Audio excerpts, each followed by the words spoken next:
The future of money. How cryptocurrencies will change our lives. By any measure, 2022 was a terrible year for crypto. In all, more than $2 trillion in largely speculative market value evaporated. Millions of consumers and businesses lost money, and perhaps more damaging for a nascent industry and technology, the fundamental trust in the promise of crypto finance, which was supposed to be a correction to many of the misdeeds that gave rise to the 2008 financial crisis, is waning. Meanwhile, policymakers who have been sounding an alarm about crypto's excessive risks, while failing to create sensible regulations, have been vindicated by not one, but multiple large-scale failures. Do cryptocurrencies have a future? An expert explains. To the die-hard crypto utopians and some crypto anarchists, 2022 was not just another crypto winter, but more of an ice age, along with a broad loss of confidence, economic value, and a market littered. With the tombstones of failed firms and projects, perhaps the era of crypto speculation will remain frozen in ice, giving way to a Cambrian explosion for responsible, always-on internet finance. Just as it took the dot-com bubble bursting in the early 2000s to hand over the future of the internet to more durable companies, business models, and use cases, perhaps 2022 marks a handover of crypto technology and blockchain infrastructure to steadier hands.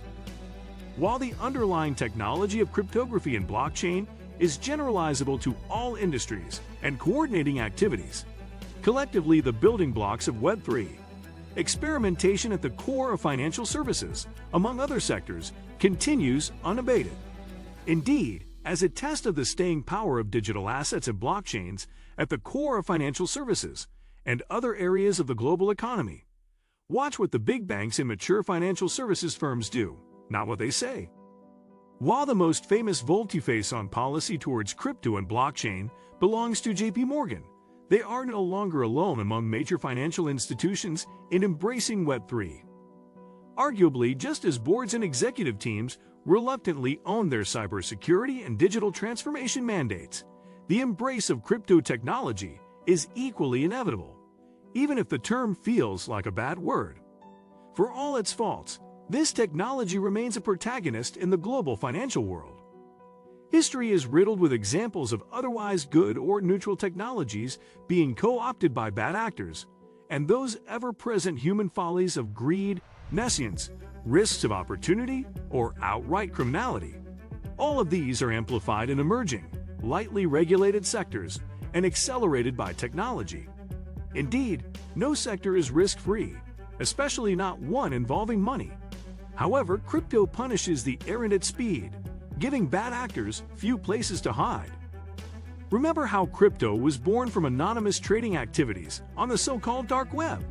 Or how insidious global ransomware attacks like WannaCry in 2017 spread worldwide in days, delivered by seemingly innocuous emails and triggered by perilous human curiosity between the keyboard and the chair?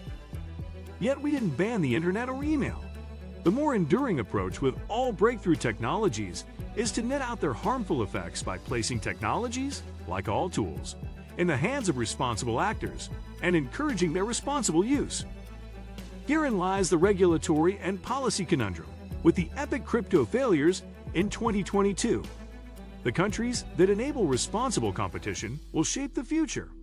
Cryptography and blockchains will continue to be integral parts of the modern economic toolkit, despite the great harm these tools may have caused when wielded by the wrong people.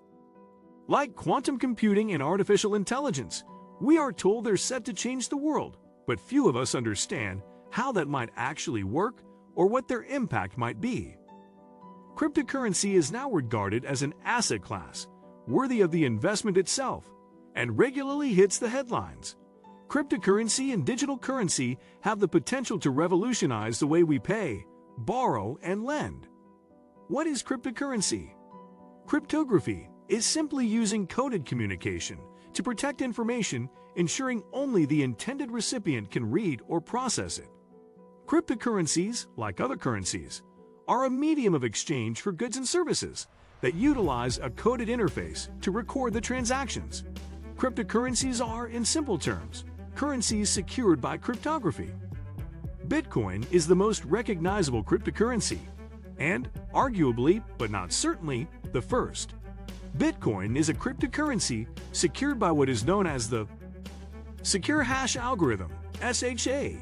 In short, if you identify a unique thing, an asset, or a number of Bitcoin, using a unique digital reference, and then there is only one small change in that reference, then the unique thing is no longer represented. It is something else entirely. In short, a hash value serves as a cryptographic equivalent of the thing, a digital fingerprint or unique identifier. It is this digital fingerprint that is recorded or transferred. It's a misnomer that cryptocurrency is inherently digital. It's just the case that the most popular examples of cryptocurrencies are digital, like Bitcoin and Ether. In the modern world, in order to be a viable form of currency, the medium must also be able to transfer quickly, and the digital nature of these currencies assists with this. What is Bitcoin?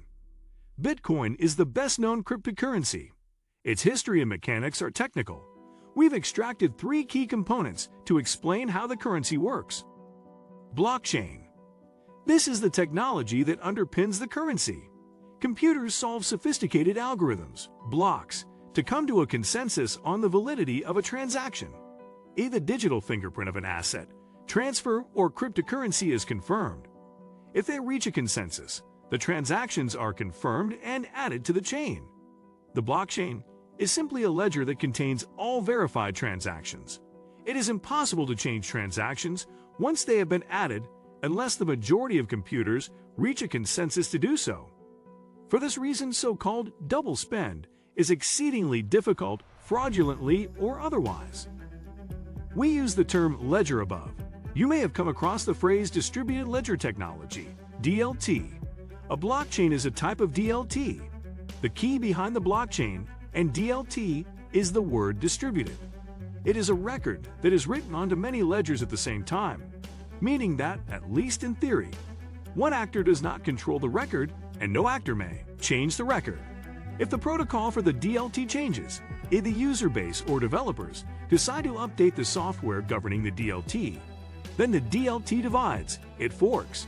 On one fork continues the original protocol for future transactions or records for cryptocurrencies in circulation under the old protocol, and on the other is a newly mined cryptocurrency and transactions relating to them. That is why you will see references to, for example, Bitcoin Lite, Bitcoin Cash, and Bitcoin XT.